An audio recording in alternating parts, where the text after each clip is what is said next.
የፖለቲከኞች እግዚአብሔር ማን ነው? ንጉሥ ሰለሞን ንግስናን ከጀመረበት ጥበብ ይልቅ ንግስናን የጨረሰበት ጥበብ አልቦነት ያስደነግጠኛል። ሰለሞን የሶዶናውያን አምላክ አስጤሮቴና የአሞናውያን ርኩስ ጣዖት ሜልኮምን ተከተለ። ሰለሞን በእግዚአብሔር ፊት ክፉ የሆነውን አደረገ።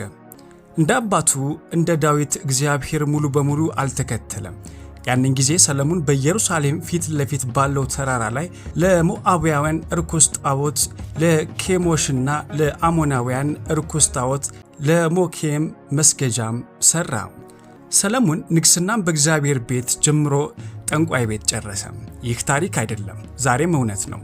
ነገስታት ሕዝብ እንዲገዛላቸው ዙፋናቸው እንዳያረገርግ ብዙ ይማስናሉ፣ ደግሞም ብዙ ያደርጋሉ።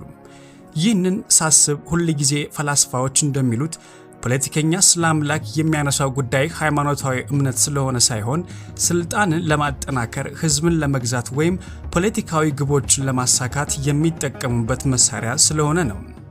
ኒኮሎ ማካቬሊያ እንደሚለው መሪዎች ሕዝብን ለመቆጣጠር ሃይማኖትን እንደ ፖለቲካ መሳሪያ ሊጠቀሙበት ይገባል፣ ምንም እንኳን እነሱ ራሳቸው ባያምኑበትም ሲል። ስፒኖዛ የተባለው ፈላስፋ ደግሞ በበኩሉም መንግስታት ስለ አምላክ የሚያስተምሩት ሕዝቡ በፍርሃት እንዲታዘዝላቸው ነው ሲል ይናገራል።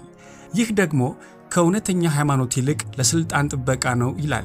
ካርል ማርክስ በበኩሉ ሲያብራራ ደግሞ እንዲህ ያለ ፖለቲከኞች አምላክን የሚጠቅሱት ሕዝብን ለመጨቆን ነው፣ በራሱ ቃል ደግሞ ኦፒየም ይለዋል።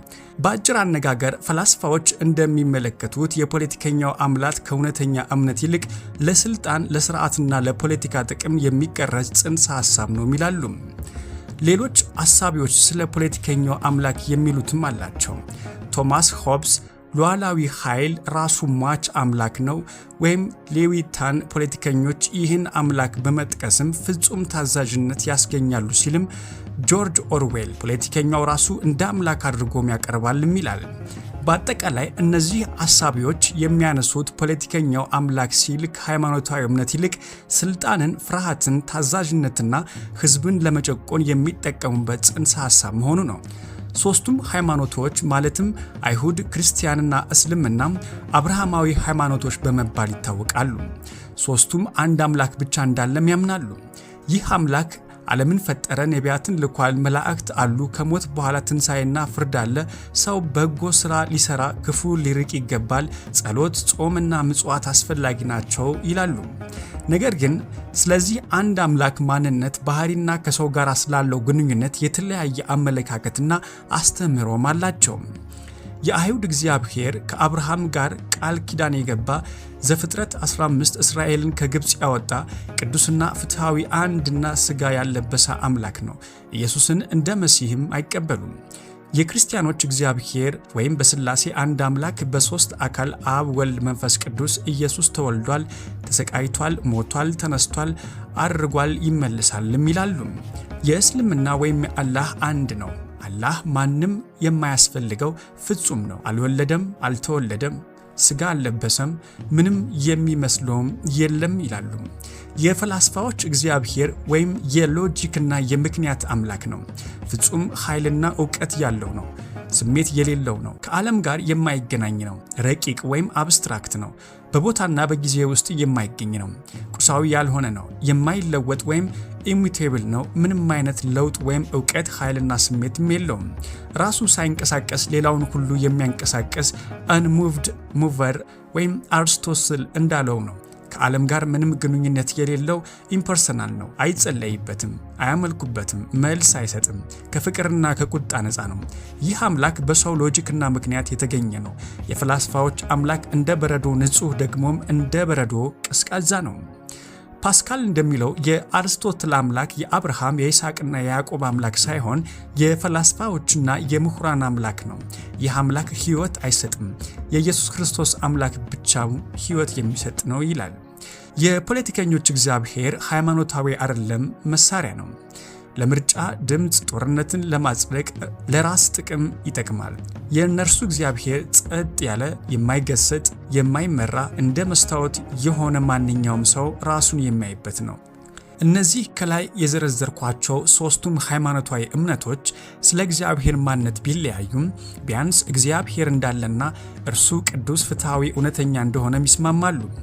የፖለቲከኞች እግዚአብሔር ግን ብዙ ጊዜ ከእነዚህ ባህሪያት ጋራም አይጣጣምም። ለመሆኑ የፖለቲከኞች እግዚአብሔር ማን ነው? የፖለቲከኞች እግዚአብሔር ማለት በፖለቲከኞች አእምሮ ውስጥ ያለ የእግዚአብሔር ምስል ነው። ይህ ደግሞ ብዙውን ጊዜ ከሃይማኖት ትምህርት ይልቅ ከስልጣን ጥማት፣ ከፖለቲካ ስልትና ከራስ ጥቅም ጋር የተያያዘ ነው። የዚህ አምላክ ባህሪያት ደግሞ የመጀመሪያው ተጠቃሚ ዩቲሊታሪያን፣ እግዚአብሔር እንደ አንድ መሳሪያ ይታያል። ለምሳሌ ለምርጫ ድምፅ ለማግኘት በመድረክ ላይ ስሙ ይጠራል።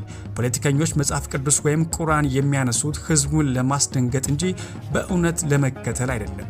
ይህ እግዚአብሔር እንደ ኤሌክትሪክ ማብሪያና ማጥፊያ ነው። በሚፈልጉበት ጊዜ ይበራል፣ ስራውን ሲጨርስ ይጠፋል። ሁለተኛው በሰው ምስል የተሰራ አንቶትሮፒሞርፊክ ይባላል። እግዚአብሔር በእኔ በኩል ነው የሚል ነው። ስለሆነም እግዚአብሔር ባለጋራዬ ላይ ፍርድ ያመጣል የሚል ነው። በዚህ ምርጫ እግዚአብሔር ፍቃዱን አሳይቷልም ይላሉ። እንደዚህ አይነት ንግግሮች የፖለቲከኞች እግዚአብሔር በራሳቸው ምስል እንደተሰራም ያሳያሉ። ይህ እግዚአብሔር ሁል ጊዜ ከነሱ ጋር ነው። ይህ እግዚአብሔር ሁል ጊዜ ከተቃዋሚዎቻቸው ጋርም አይደለም፣ ምክንያቱም በፖለቲከኞች ምስል የተሰራም ስለሆነ። ይህ በፖለቲከኞች ምስል የተሰራው እግዚአብሔር እንደ ጦር ሰንደቅ ዓላማ ነው።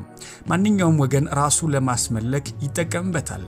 ሶስተኛው ደግሞ ጸጥ ያለ ወይም ሳይለንት።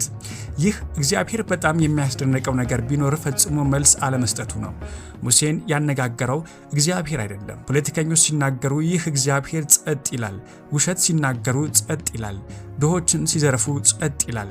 ይህ እግዚአብሔር ጸጥታው የሚሰበረው በምርጫ ዘመን በተሰነዘሩ የሃይማኖት መሪ ቃላት ብቻ ነው። ይህ እግዚአብሔር እንደ ግድግዳ ላይ እንደተሰቀለ ስዕል ነው።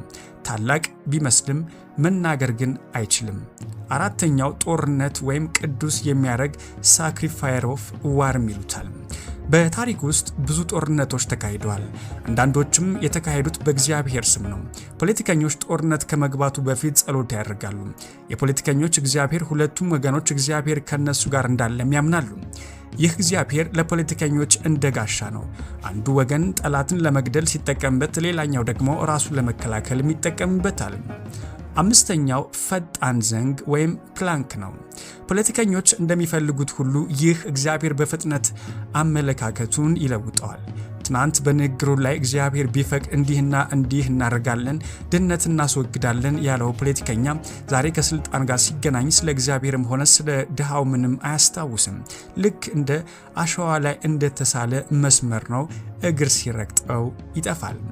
እነዚህና መሰል ነገሮችን ሳስብ የማስታውሰው ነገር ቢኖር ትልቁ የሩሲያ ጸሐፊ አሌክሳንደር ዞልስቶንሲን ያለውን ነው። ዓለምን ከክፋት የሚያድነው የፖለቲከኞች እግዚአብሔር አይደለም፣ በሰው ልብ ውስጥ የሚኖረው እግዚአብሔር እንጂ የሚል። ስለዚህ ፖለቲከኛ ከስልጣን በፊት የሚሰግደው ለራሱ ምስል እንጂ ለእግዚአብሔር አይደለም ማለት ይቻላል። አብርሃማዊ ሃይማኖቶች ለእግዚአብሔር ሲሰግዱ፣ ፖለቲከኛ ግን እግዚአብሔርን ለራሱ እንዲሰግድ ያደርገዋል። አስታውሱ፣ ፖለቲከኛው ስለ አምላክ የሚያነሳው ጉዳይ ሃይማኖታዊ እምነት ሳይሆን ስልጣንን ለማጠናከር፣ ህዝብን ለመግዛት ወይም ፖለቲካ ግቦችን ለማሳካት የሚጠቀምበት መሳሪያ ነው። በእግዚአብሔር የሚያምን መጽሐፍ ቅዱስ የሚያነብ በመንፈስ ቅዱስ የሚመራ ፖለቲከኛ በእግዚአብሔር ከማያምነው በመጽሐፍ ቅዱስ ከማያነበው መጽሐፍ ቅዱስን ከሌለው መንግስቱ ኃይለማርያም ልዩነቱ እምን ላይ ነው? ክርስቲያን መሪ ከሆኑስ አይቀር እንደማ ይባላል። ክርስቲያን ከንቲባ ከሆኑስ አይቀር እንደማ ይባላል። ክርስቲያን ሚኒስትር ከሆኑማ እንደማን ይባላል። ክርስቲያን ጀነራል ከተባለማ እንደማንም ይባላል። ክርስቲያን ነጋዴ ከተባለም እንደማን ይባላል። ጌታ ኢየሱስ አዘነላቸው፣ ራራላቸው ብቻ ሳይሆን አለቀሰም ተብሎ ተጽፏል። ይህንን ሙሉ ጽሑፍ ያገኘነው ከዮናስ ከበደ የፌስቡክ ድረገጽ ነው።